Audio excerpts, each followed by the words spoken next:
Hello, my beaver friends. Let's get right into it. So, you are, of course, well, no, there's no of course here, because this is an earth element creature, but obviously a beaver is a very watery earth element creature. So, hard worker, loyal, tireless, family first. Didn't I just do a reading for you? All right. Regardless, my beaver friends, here we go. The beaver personality is a welcomed sight. These good-natured and dependable creatures have infinite love and enthusiasm for family and express it by way of the earth element, providing a home and financial stability. Although a beaver doesn't usually initiate a project, once started they'll work steadily for weeks, months, or years to see it through. The beaver card appears when the task at hand requires your long-term, steady effort. You need to be persistent. It can also signify that it's time for some karma yoga, selfless service. When in balance, happy, meaningful work. When out of balance, feels useless and worn out. To bring into balance, physical labor, selfless service. Beavers are also creators of structure, and earth and water are very much yin elements. Water being the yang aspect of yin, because yin and yang both have elements or little bits of each other in them. If you ever look at the Tai Chi symbol, the yin yang symbol, there is a little dot of yang in the yin and a little dot of yin in the yang. And the water of earth is definitely the yang aspect of yin. Interesting. At least as far as this card goes. I don't really want to go into yin-yang theory in too much depth, but it's not about absolutes. It's very much a relational kind of theory. So everything has both yin and yang in it, or yin and yang aspects to it. And what matters is not whether they are yin or yang so much as finding the correct balance. Okay. Maybe that all has meaning for you. Hopefully it does, since I did not expect to go off on that tangent. Okay. All right, for your tea leaf cards, usually I pull 6 to help you know whether or not this is your reading, and you got 9. So first of all, I'm reading these 3, this column, as all being related. We have a lighthearted, carefree time, so that sounds like a lot of fun. However, it was a temporary situation, which is usually the case. Now, love, deep affection, and caring. So maybe you had a fling, vacation fling, or maybe it's the honeymoon period of a connection, a relationship. Well, a connection. If it's the honeymoon period, perhaps it's not quite developed. In any case, next we have June. So something significant about June in the past, in the present, in the future. You were the only one who'll know the answer to that. But also unsuccessful plans connected to June. Perhaps that's something that has been difficult for you in the past, a difficult time of year, or will be. Bat, take care. Enemies are working against you. And egg, success assured with good plans and hard work. So obviously these enemies are not that big a deal as long as you take the time to make good plans and put in the work. Next we have October and Forest. This is really, really interesting because October, as you can see here, is the time of the falling leaves, and Forest is about muddled, unclear thinking. But as the leaves fall, the forest becomes a lot less, how do I put this? The forest becomes much easier to see through, right?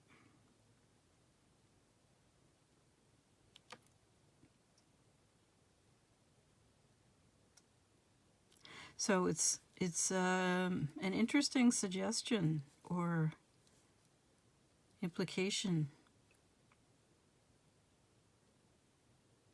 that the time of the forest will, muddled, unclear thinking will come to an end or has come to an end in the past, because this is all stuff that you should already know.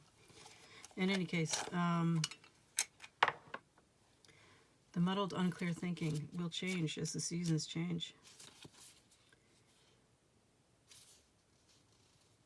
And I want to read the archetype card for you for that one.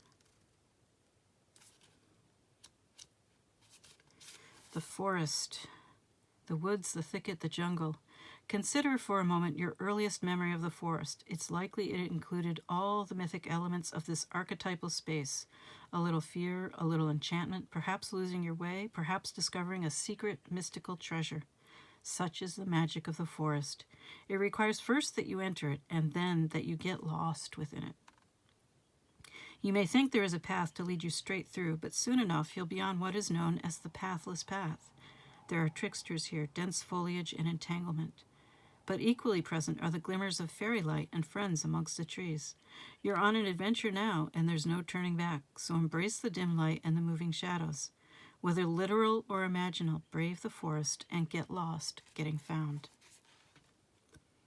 When light, magic abounds, childlike wonder, adventure.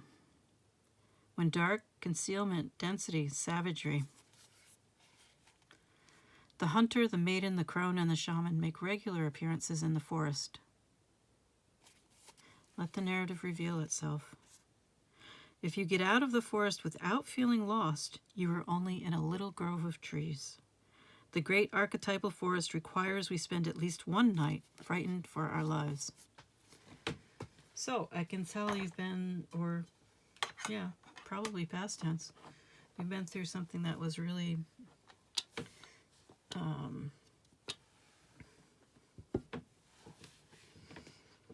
I don't know if scary is the right word, but it really threw you for a loop, put it that way.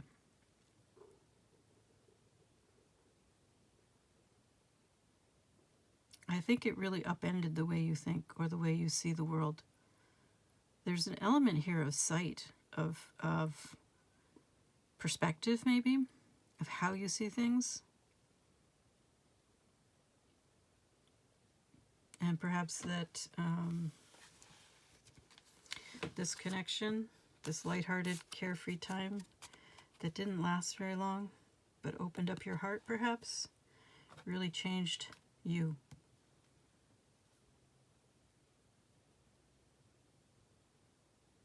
Perhaps you were diligently working away, being a good, dedicated family person, and this connection came along and really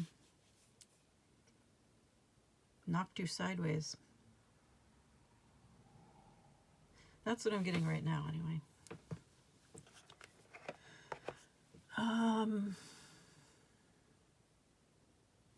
think I want to go for the Mystical Moments Tarot.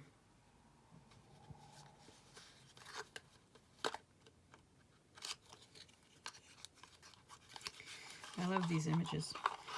It's a mini deck, which means it's smaller than a pocket deck. I do prefer the pocket size, but oh well.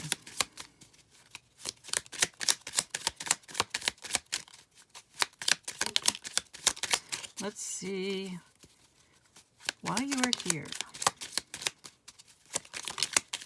What are you hoping for to learn?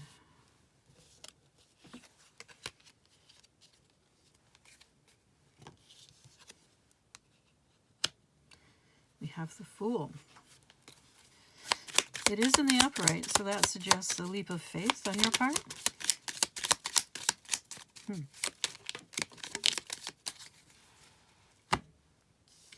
Not surprisingly, we have the Four of Wands, which I read as your community, family, long-term friends,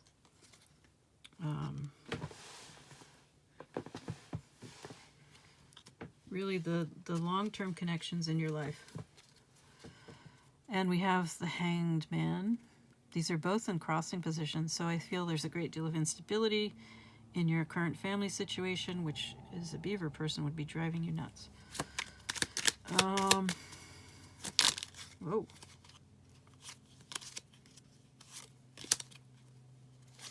The Hermit and the Magician. Oh, wow. So you are learning self-mastery now. You're learning this new perspective. It's learning to surrender. And you're not exactly stable in these things because those are in the crossing position.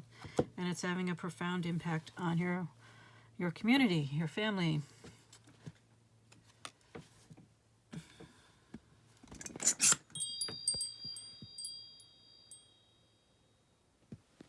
Sorry about that.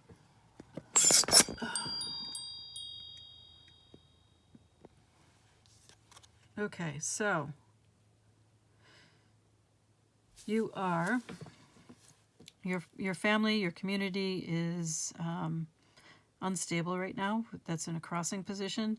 It's not, or maybe they're not so much unstable as your position within it is unstable. You have 1, 2, 3, 4, 5 major arcana cards. Out of 6 cards, you have 1 minor arcana card, and it has to do with your community, your family, your lifetime, long-term relationships, connections. You have the Hermit, the Magician, and the Tower, as well as the Hangman. So perhaps there was a leap of faith. The Fool is in the upright.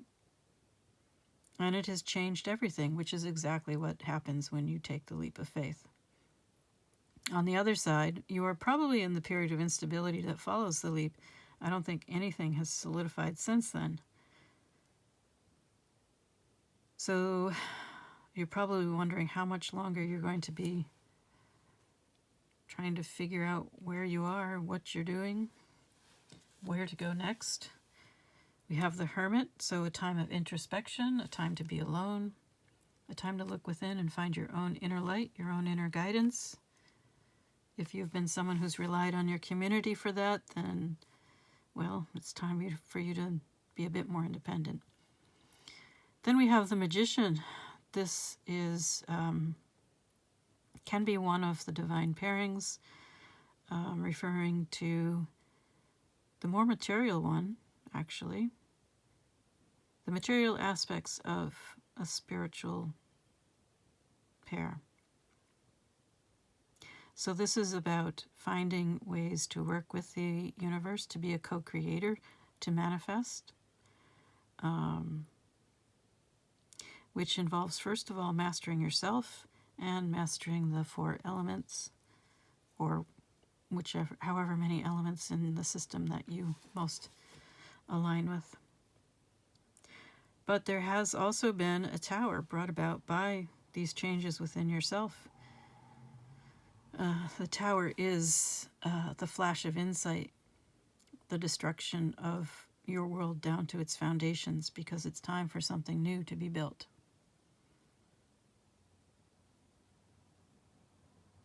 So, Beaver person, you are a builder. You can rebuild from whatever this tower has been. But you do have to start from the foundations and build new ones.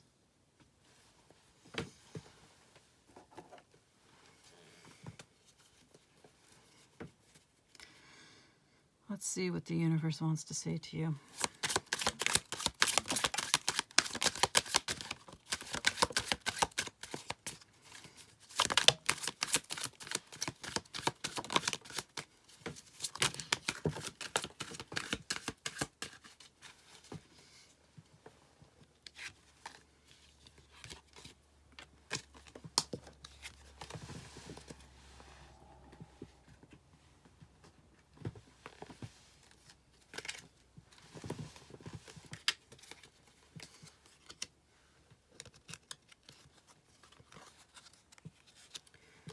Oh, huh. All right. There have been obstacles, problems. There's also been distance and solitude. And yet, there's a movement to the next level. you know, a statement of intent, definitely a commitment, whether it's an actual marriage or not. But then there was a false start. It did not get off the ground. Perhaps referring to that short-term situation we had come out. Strong emotions, breaking free.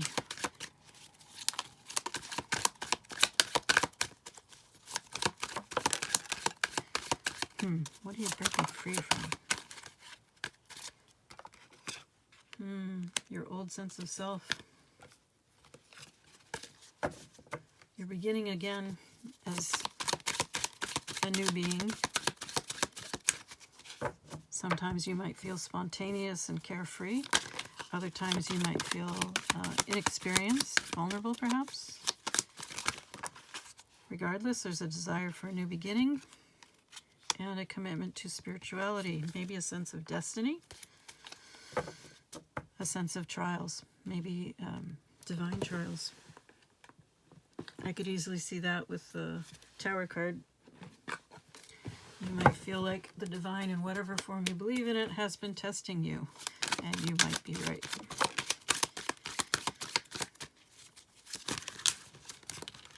So,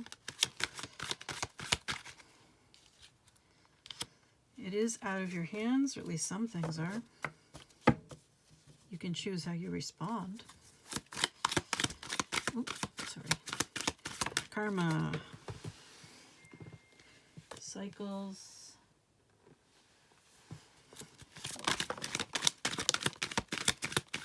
There is a certain amount, you know, you can't be in control of everything. And if you are a problem solver, you probably don't like hearing that. Adaptable, perhaps mischievous, resourceful, clever, a problem solver, adaptable. It's wonderful to be a problem solver, but sometimes you can't solve the problems, and that's extremely disturbing to a problem solver type. Speaking as one. Yeah. Things are not what they appear, and things are not as they appear to be. And there's more going on. And you may need to look inside yourself, find your hidden depths, your subconscious. You got that with the Hermit, and to a certain degree with the Magician as well, because mastery comes from looking within, understanding yourself better, strengthening your connection to the divine, which may lead to a breakthrough moment for you. Oh dear. Well, this explains some things. So your breakthrough moment involves endings, things that need to be harvested, cut off, ripping off the Band-Aid, perhaps a reckoning, and moving on.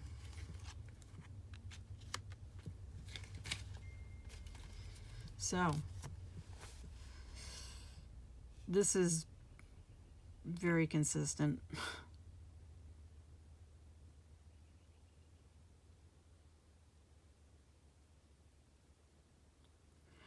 Something triggered a big change in you, and that in turn triggered a big change in your life. That's actually how it usually works for most people. I don't know if you know where you're going now, because you are definitely moving on. So there has been a release, a liberation, but it's been shocking.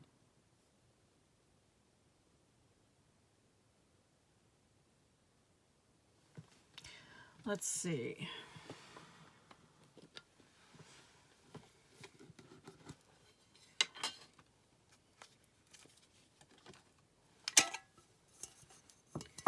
Just going to pull a few archetype cards for you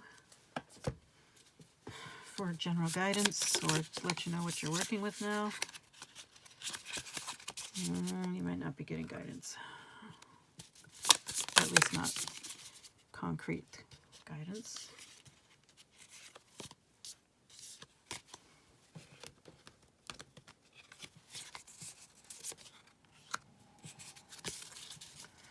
We have the riddle, the tear. Let's see if anybody else wants to come out. The temple. You have had quite a spiritual reading here.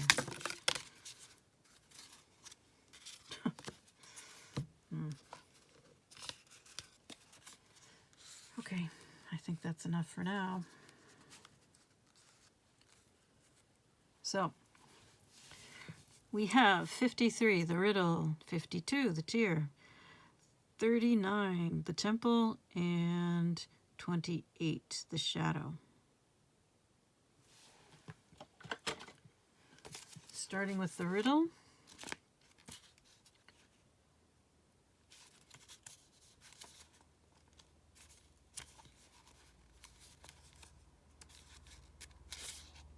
There it is.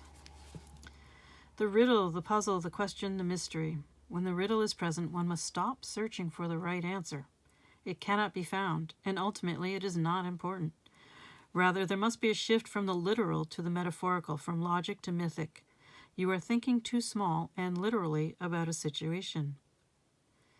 The riddle card appears when the energy is deep and mysterious, like the elusive wisdom in a Zen koan.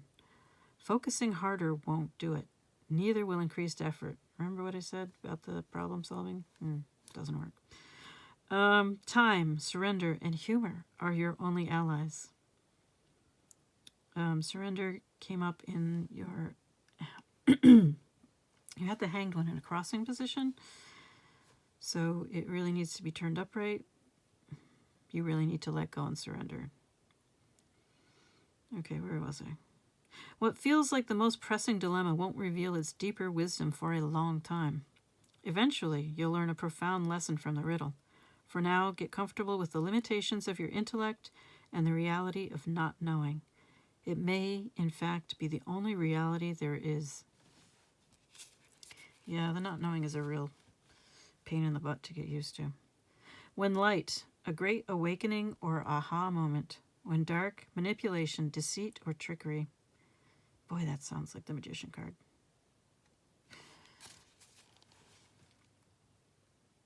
Ponder these koans.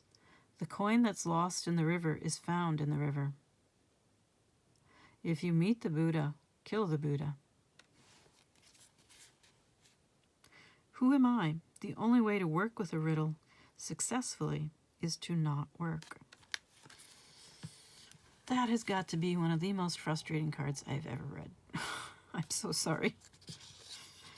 You must be so frustrated right now. The tear, the morning, the release, the rain.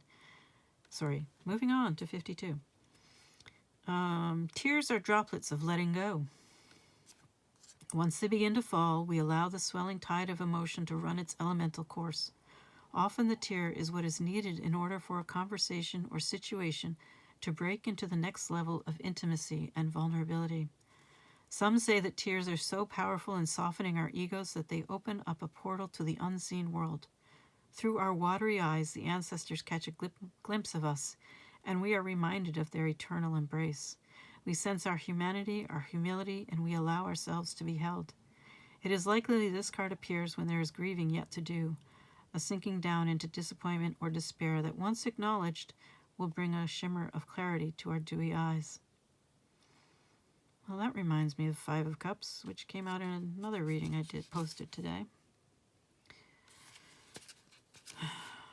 When light, melody, melancholy, flowing through. When dark, drowning, drama, and murkiness. The tear is powerful, and it is possible to be subsumed in its waters. Find a supportive place to open the floodgates. If both the tear and the river appear, well, it didn't, so who cares? Okay. Next, 39, the temple.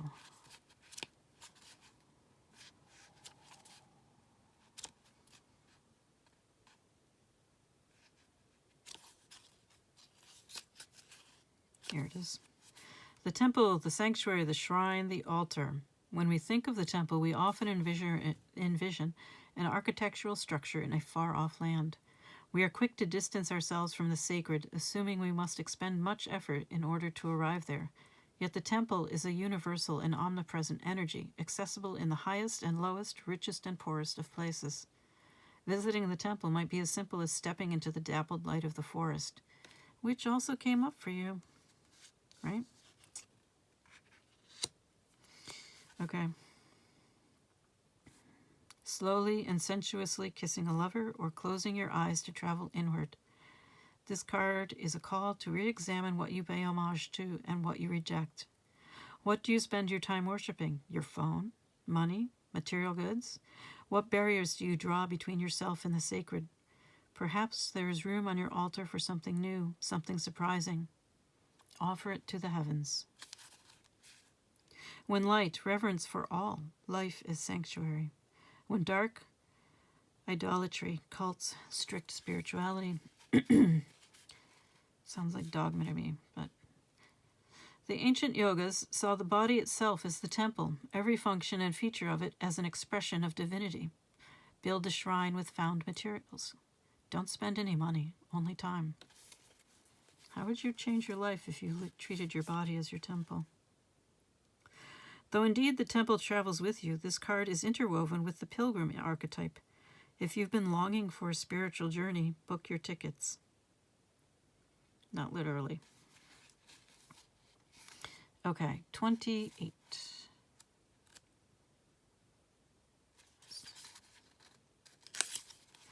The shadow, the unspeakable, the unwelcome, the denied. Although every card in the archetypes deck has a shadow potential, this card asks us to delve into the qualities of the shadow itself. We often think that the shadow can be purified, illuminated, and made right through effort and achievement. However, it is typically the case that our lofty pursuit of ascension and perfection is the very source of shadow material itself. By rejecting parts of ourselves and the world, we begin to separate from the whole. Rather than getting to know the qualities and content of our shadow, we busy ourselves with avoiding its presence. This is denial. When this card appears, it is time to take inventory of those things you've been denying. When the mind responds with no, anything but that, you are touching shadow. Find support for this deep inner work and move toward the shadow with patience and compassion. Also, make sure that you are not wallowing in the shadow. You're not supposed to stay there. You're supposed to bring the qualities of strength. Maybe that was from a different reading. Okay, so the qualities of strength, of softness, of patience, sensitivity, compassion, listening, internal awareness, maybe spiritual awareness. I didn't intend to say that. So being sensitive, you should need to treat it as information, useful information that can help you live a better life. So, and it can help you to understand others as well and be more compassionate toward yourself and others. Okay. How did I get off on that? When light, revealing unconscious aspects of the self and world. When dark, denying unconscious aspects of the self and world. Contemplate this following scientific observation. The closer an object, person, place, or community is to the light, the longer the shadow it casts.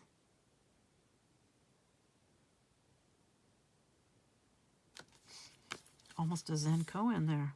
You had those come up already.